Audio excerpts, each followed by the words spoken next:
and does it work? But think of it, all of these people, and they say, what about fracking? Fracking is the modern technology.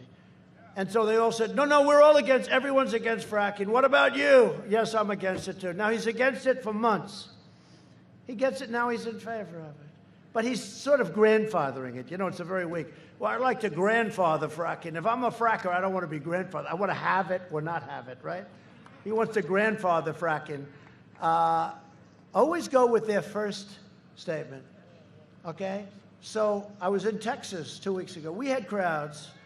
Mike, we had crowds that went from the airplane to the well, to the drilling well, where we went to see a well. And we saved the industry because I got Russia and Saudi Arabia to cut back 10 million barrels.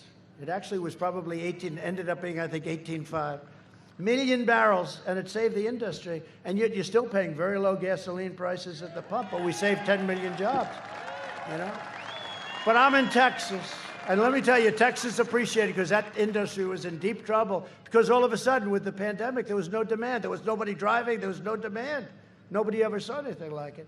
So I'm in Texas, and I said to the crowd, it was a great crowd, and we must have had 100,000 people on the road, on the highways and roadways waving, and they had the most beautiful Trump flags. I wanted to stop. Where did you buy that flag? The most beautiful flags of me and our great vice president. Is Mike Pence doing a good job, by the way? That's why he did such a great, he worked 29 hours a day. I mean, this guy works day and night. He worked not the 24, he worked 24 plus at least 5, okay? This man is a worker, and he's a wonderful human being. And when they try it, a guy like Biden that can't carry his jockstrap, when Biden goes, oh, they should have closed 1 week earlier. And here's a guy that said, I made a mistake when I banned China, that nothing's going to happen. It's so phony. This politics is a very phony business, so I haven't been doing it long. I told one of the senators that came in, he came into my office, sir, I've been doing this for 30 years. I've won many elections. I've only lost twice in my life. I've been a senator for a long time. I know what I'm doing, sir. I said, yeah, and I've done it for 4 years, and I've only won 1 election. But it's for the President of the United States, remember? Remember when they said, I remember a certain man on television that didn't like me too much. He said, they put together the greatest field ever assembled. The Republicans, remember? 17 plus me. They put together the greatest field of talent ever assembled. I hear Trump wants to come in. Well, he's not going to do it, number one. Number two, if he does, he's just doing it for fun. And he'll be out by September, and then he'll go about leading his life. But he's not going to do it. But we don't really need him, because this is the greatest single assemblage of talent ever assembled for one party. The greatest talent he's ever seen. And then I did it. And just week after week, 1 out, 2 out, 3 out, 4 out. And then we've done changes. Oh, he said he can't do it because he doesn't have any experience. But I actually do on the other side. I contributed to politics. I always found it very interesting. So in a certain way, I had a lot of experience, probably. Maybe I had too much experience. That's why I can tell you about AOC. Check out the $2 million, please. Check it out. Check it out. Check out Omar. Check out Omar. Get to that great writer. He should get, so the New York Times won all these Pulitzer Prizes, right? I was going to tell you before. All these Pulitzer Prizes, these people, and they all got it wrong, right? They got, for Russia, Russia, Russia, we give the Pulitzer Prize. I won't use names. I won't use names. But we give the Pulitzer Prize to the New York Times. They got it wrong. We give the Pulitzer Prize to the Washington Post. And all of these real sleazebags, I have to be honest with you, very dishonest people. Very dishonest. I call it the Amazon Washington Post. He uses that as his lobbyist because he owns the Washington Post. He gets crap that other people wouldn't get, okay? That means it's a lobby. It's a lobbyist deal. But they got the prize, right? They got the Pulitzer Prize. All the guys that got it right, that really got it right, they all got it wrong, totally wrong. And they should return the Pulitzer Prize. And Pulitzer Association, the committee, should ask for those prizes back. They got it all wrong. They were 100% wrong. There was no collusion. They couldn't believe it. Remember the day when it was announced? After 3 years, there is no collusion. I could have told them that on day one. They could have saved $48 million. Right? They got the Pulitzer. And then you take guys, so many. Solomon, Sarah Carter, Bongino. How about Dan Bongino? So many, so talented guys. How about that great gentleman who wrote The Witch Hunt? Remember that? That was the first, right? You know who I'm talking about, and he's fantastic. All great. These people should have won the Pulitzer Prize. Now, I would say Sean Hannity and Lou Dobbs and Laura and Tucker. In all fairness, Tucker was very good. Tucker was great. But these are all people that got it right. Now, they don't do, I guess, the Pulitzer Prize for that stuff, but they probably should. But these guys all got it right. And all they did is get a lot of money because they're very successful. And that's okay, I guess. But they should give the Pulitzer Prize to the people that got it right, and they should withdraw it from all of those writers, many of whom are back there right now. All of those writers, they should do that. So just to finish up,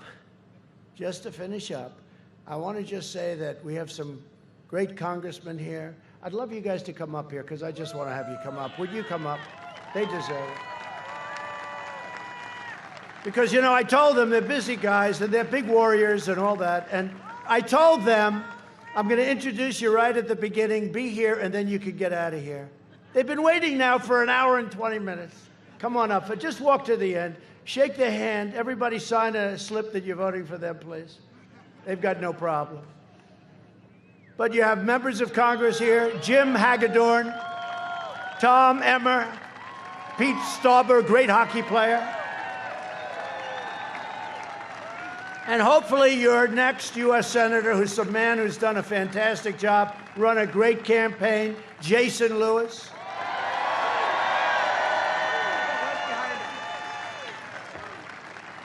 And a candidate for Congress, Michelle Fishbeck, who's supposed to be fantastic.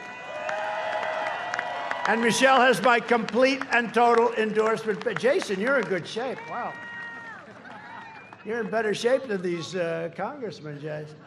By the way, Jason's fantastic, and he's doing a fantastic. Where's Michelle? Is she there? Be careful. It's not worth the broken legs. Look at her. Oh, she's a warrior, I can tell. Come on up.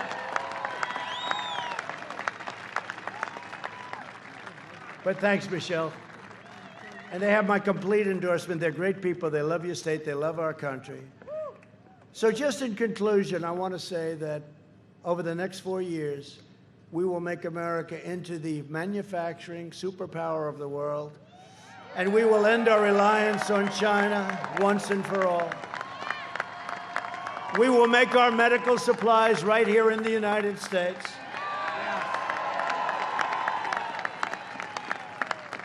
And you probably heard me today. You know, it used to be Puerto Rico did tremendous dollars in medical supplies, and then what happened? They made a lot. They did a good job. And Obama-Biden destroyed it. They took away the incentive, all of the taxes, and they took away the incentive, and Puerto Rico went down a long way. We'll get some of that back to Puerto Rico, and we'll get it back fast. Take it away from China. You heard that, right? They took it away. And then people automatically vote. You know, it's like a habit. Well, I vote for the Democrat. The Democrat was so bad to you. And how bad were the Democrats to Israel? We did Jerusalem, right? We broke up the Iran deal, right? And then they vote for a Democrat. It's not a habit, but I think we're breaking those habits very quickly. But we've helped Puerto Rico, and we've really helped. If you look at what we've done for Israel, it's been incredible. They say nobody's done more. And it's my honor.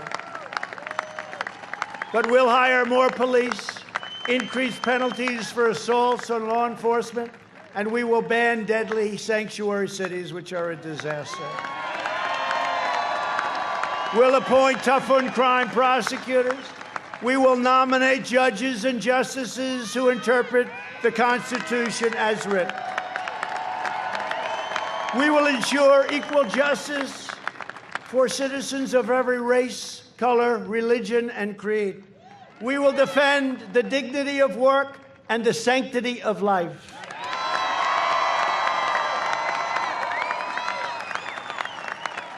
And that's why the Supreme Court is so important. The next president will get 1, 2, 3, or 4 Supreme Court justices. I had two. Many presidents have had none. They've had none because they're there for a long time.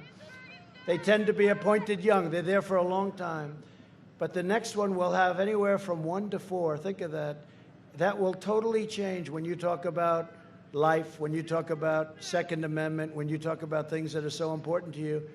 You're going to be stuck for 40 years, 35 years, a long time. So this is going to be the most important election, in my opinion, in the history of our country. You got to get it right.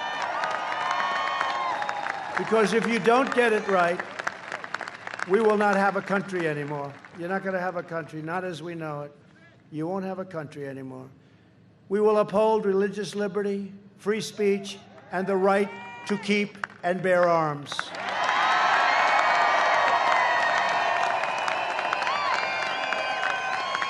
We will strike down terrorists who threaten our citizens, and we will keep America out of these ridiculous, horrible, endless foreign wars, countries you never heard of, coming home. We will maintain America's unrivaled military might, and we will ensure peace through strength. That's what we have now, peace through strength. Remember what I told you about those weapons. We don't want to use those weapons. We will end surprise medical billing, require price transparency January 1st. He doesn't even have to do anything. I'll be so angry if they'll say, what a job he's done on transparency. Can you believe it? And he won't even know what transparency is. And it's complex. And further reduce health insurance premiums and the cost of prescription drugs. We've done that already. We will strongly protect Medicare and Social Security, and we will always protect patients with pre-existing conditions. Right?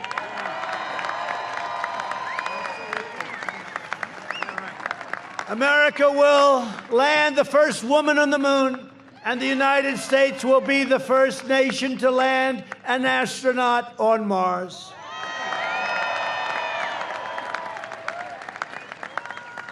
And we brought NASA back. NASA, when I got in 3.5 years ago, grass was growing through the cracks of the runway. It was over. It was closed. It was nothing. Now it's the #1 space center in the entire world by a factor of 5. We will stop the radical indoctrination of our students and restore patriotic education to our schools. It's a big deal. We will teach our children to love our country, honor our history, and always respect our great American flag.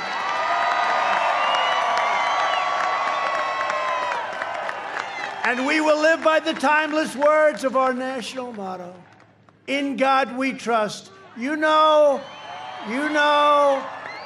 that the Democrat National Convention and the Pledge of Allegiance at a caucus, 2 of them, not one. I heard the first one. I said, oh, they must have made a mistake.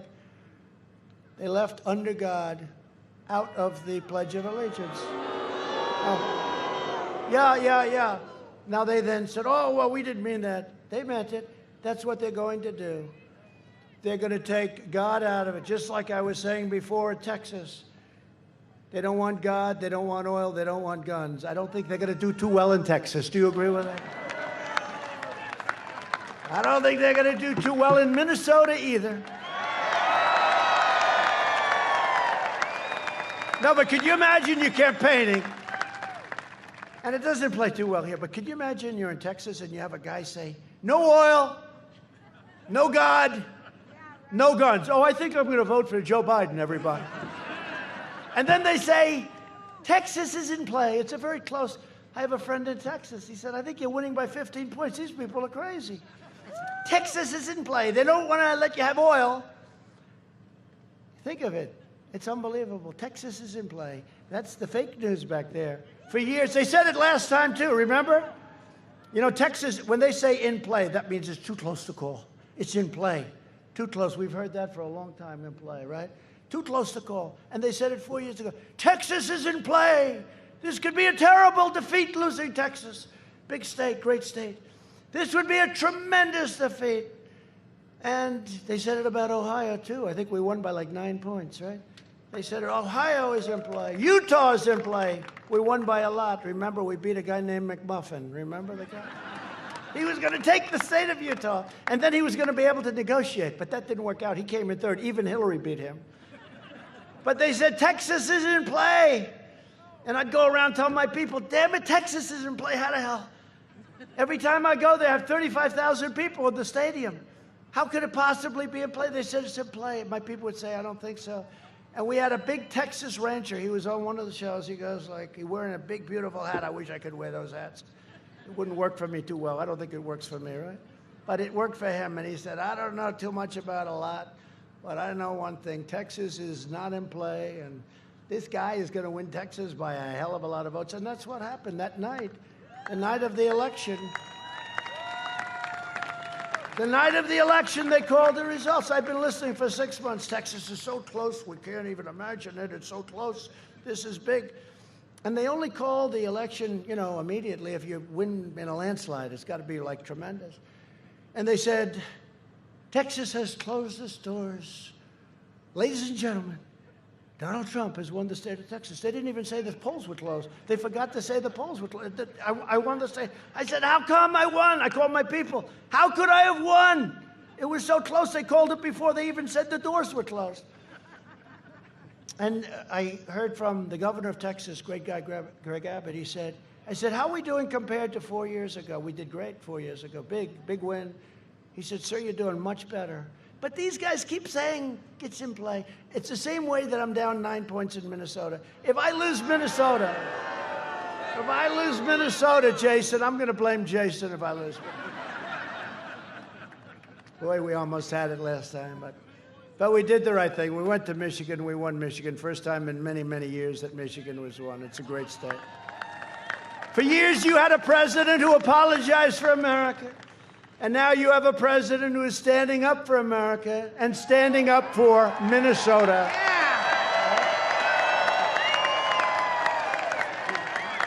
So get your friends, get your family, get your neighbors, get your co-workers, and get out and vote. And it started today in Minnesota.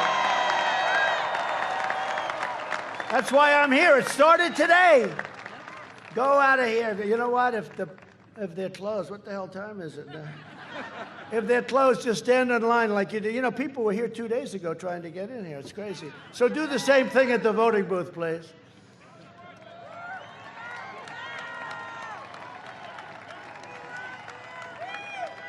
From St. Paul to St. Cloud, from Rochester to Duluth, and from Minneapolis, thank God we still have Minneapolis, to right here with all of you great people. This state was pioneered by men and women who braved the wilderness and the winters to build a better life for themselves and for their families. They were tough and they were strong. You have good genes, you know that, right? You have good genes. A lot of it's about the genes, isn't it? Don't you believe? The racehorse theory, you think we're so different? You have good genes in Minnesota. They didn't have a lot of money. They didn't have a lot of luxury. But they had grit, they had faith, and they had each other. That's what you have now. You have each other. They were miners and lumberjacks, fishermen and farmers, shipbuilders and shopkeepers. But they all had one thing in common. They loved their families, they loved their countries, and they loved their God. God.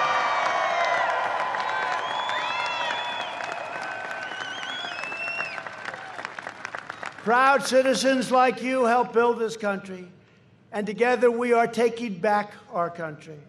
We are returning power to you, the American people.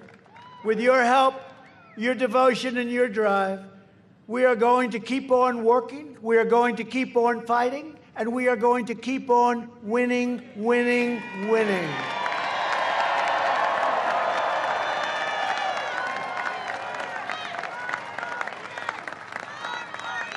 And don't forget, you went through years where you weren't winning, right? Years and years. They closed down, even with Obama, he closed that iron. I think he just wanted to get even with you. I don't know. He wasn't good. Not a good. We knocked out about 84% of the things he did. Then you say, I wonder if he likes me. But you're getting used to winning, and you're going to see winning like you've never seen before. You had your best year. And you're going to win so much. You've heard this, right? I haven't said it in a long time because we've been doing a lot of winning. But you're going to win so much, and you're going to send Jason to the U.S. Senate. And you're going to keep winning and winning and winning. You're going to win on trade. You're going to win on the military. You're going to win on everything you touch. Minnesota's going to keep on winning.